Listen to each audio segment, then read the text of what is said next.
doing? G'day. Welcome to the very first episode of Street Race Solutions. We've done a lot of first episodes. Yeah, we don't do many second episodes, do we? Welcome to the new series. What's the series called? How do you talk like? Newton Men talk? Yeah. Like. It's written on the board out there. Where?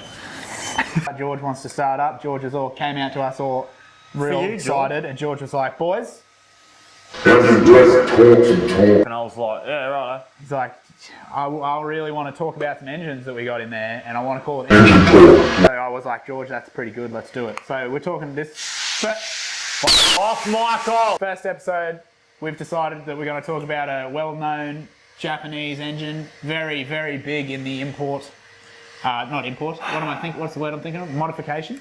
That's not the right word either. Talk about it. I'm trying, but I can't think of the word. What's it called? Well, I don't know. You're doing the talking, not me. Very big. Talking about an engine, it's very big in the performance world.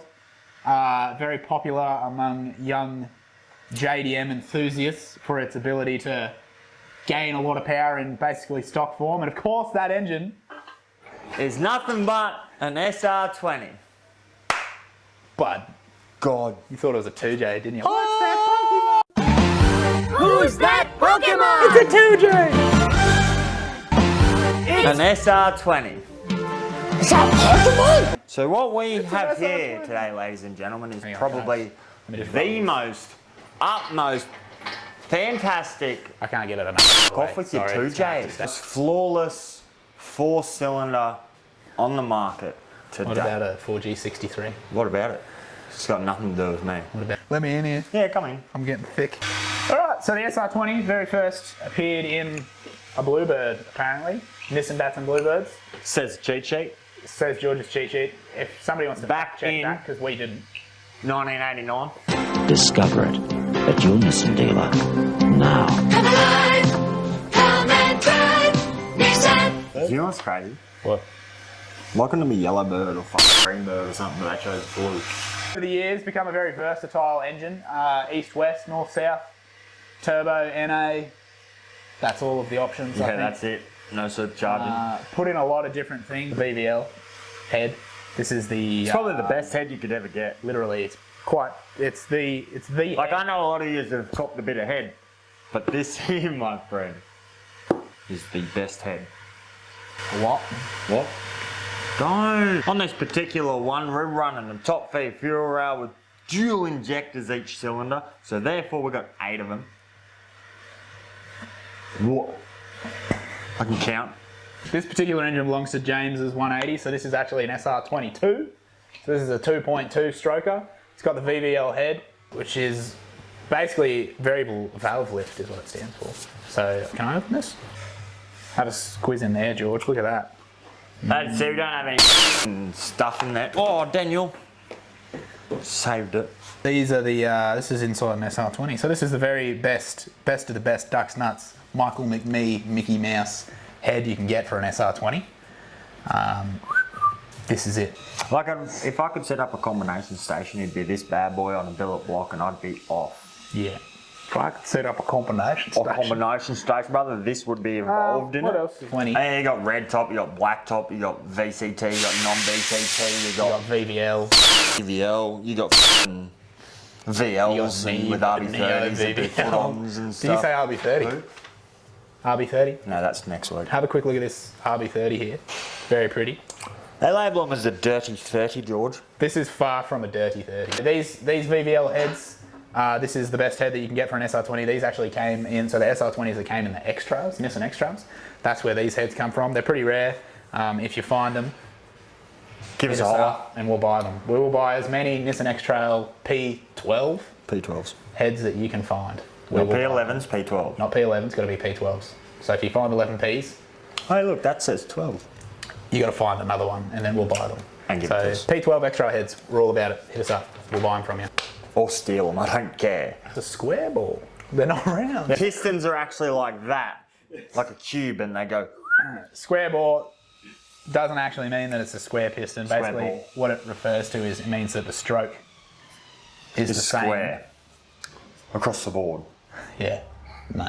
The stroke of the piston is the same as the width of the ball. Smortion. Smortion. So that's what they mean by square ball. Square stroke, square ball. So 86 mil How pistons. often do you stroke your square? Sorry? 6 mil Square. pistons, 86 mil stroke. Not in this one because this is a stroke 2.2 litre, but in, So it's an SR20 too. in your regular old SR20s. I think if you just want to get invested in imports and just good stuff, guys, you should just SR20 it. It'll never let you down. We just third SR stuff things. I just gotta go do a bit and fix a few things because this is meant to be here and not here. Here and not here. You won't ever throw third in your gearbox, ever. Or rocker arms. Nah, never.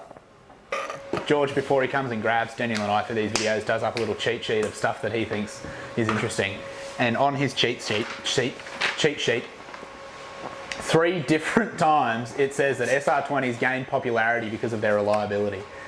I don't know how many websites Daniel's been writing up lately. Hey? I can't read it right, bro. I reckon if you go to the bottom of all these websites, it's going to have author Daniel Weiss. So the popularity, why are these so popular, Daniel? You see, they're very popular because they're just... S13s come out factory with them, right? Exactly. And if you would like to stay period correct, then you just stay SR20. Exactly. If you want to go gay, you just go away from SR20. I don't have an answer. Get a 4KC. The S13s came with CAs, CA18s or SR20. People just wanted that extra 200cc displacement, so it became a very popular swap to take the CAs out and put the SR20s in. Because it's best, obviously. They are a little bit better stock, I believe, even if they sound like a Subaru. They don't sound like a Subaru at all. Never has mine sounded like Subaru until it dropped maybe a cylinder. Very popular swap. Just because they're such a good drift chassis is the reason that the engines became popular, because they're average, they're alright. Nissan just knew what they were doing. They do everything that they have to do and that's about it. Isn't that right? Does everything. However, that doesn't mean that the capabilities of the engines outside of stock form isn't any good, because What? we've got 2, almost 3 examples. Daniel's engine pumped out 350 horsepower. What's 17 it? pounds. Head studs in the gasket. Yeah.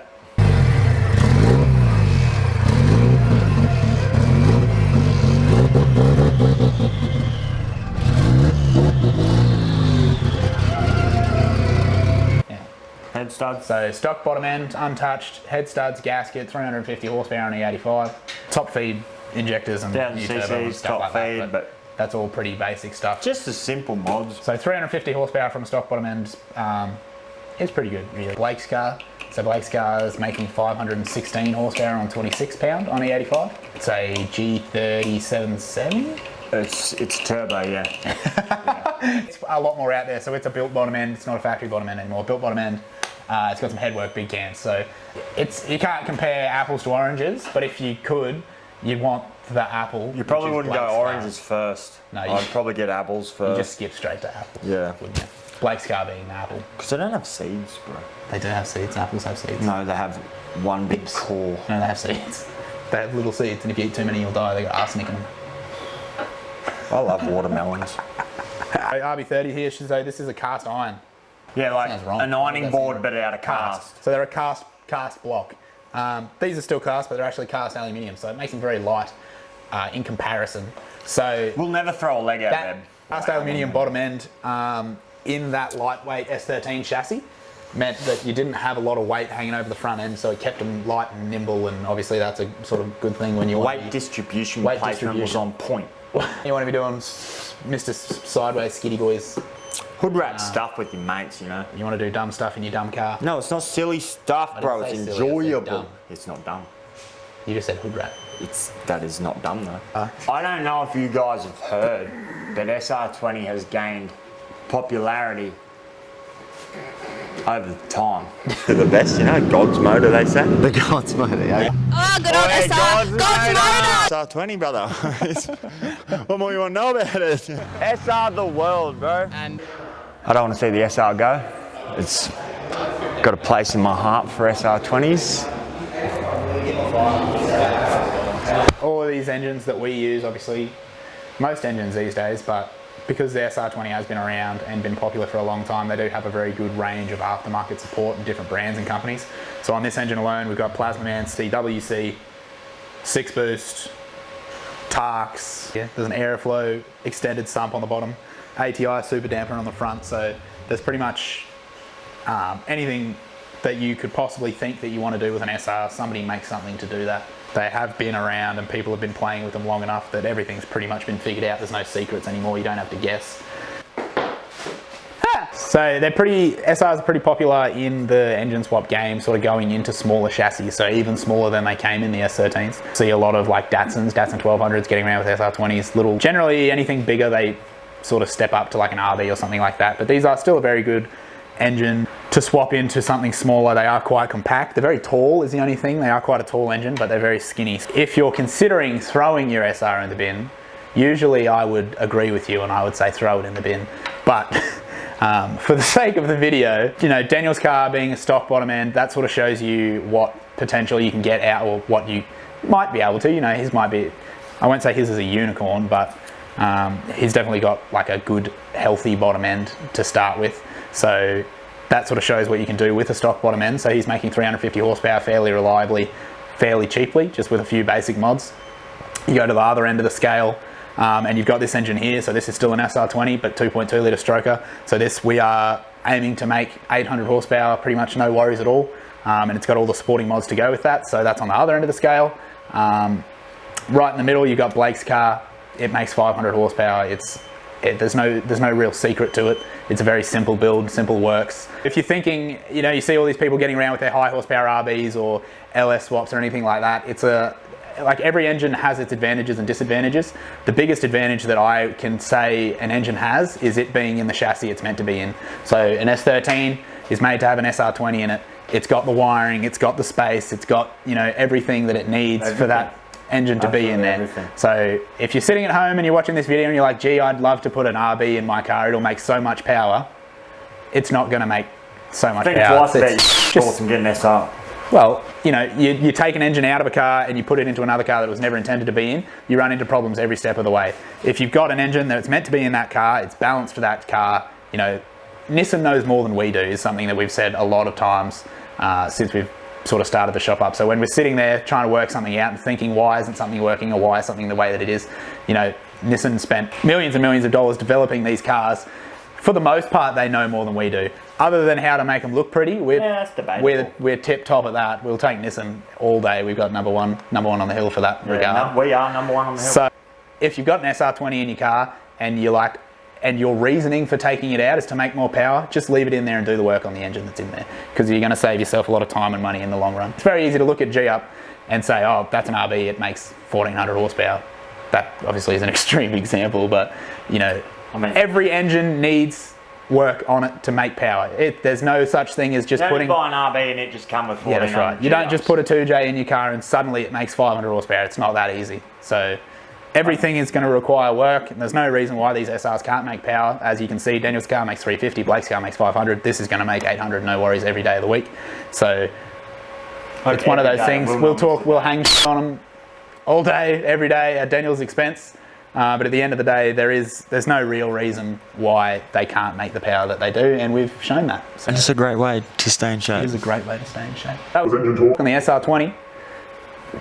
Next time, we're probably going to talk about the RBs, just because we've got them in the shop and we've got a lot of them and we've got a lot of pretty ones. I don't think we'll ever do one on this JZ. We've got a couple 2Js in the shop at the moment too, so we might have to talk about them, but we don't have 4. Oh yeah, 2 times 2 is 4 windows. Yeah, if this goes well and George comes and gets us again, we'll do another one on RBs. We'll show you around the shop and have a look at all our pretty RBs, including that RB30, including that RB34, sorry. How many? It's actually an RB32. How many? That's an RB30. That's an RB32. We got an RB26 out there. We got an RB34 out there. So we got an RB5. We got an RB28 and G-Up. You know, we got a lot of RBs to talk about. So the highlight is this SR20. We had to start at the bottom to make our way up. No. That's all I'm saying. I'm done. So to wrap it up really, right, is basically all you guys need to understand is that if you need something good in your life, you just put an SR20 in it. Bye, George. Pasta. Bye, George.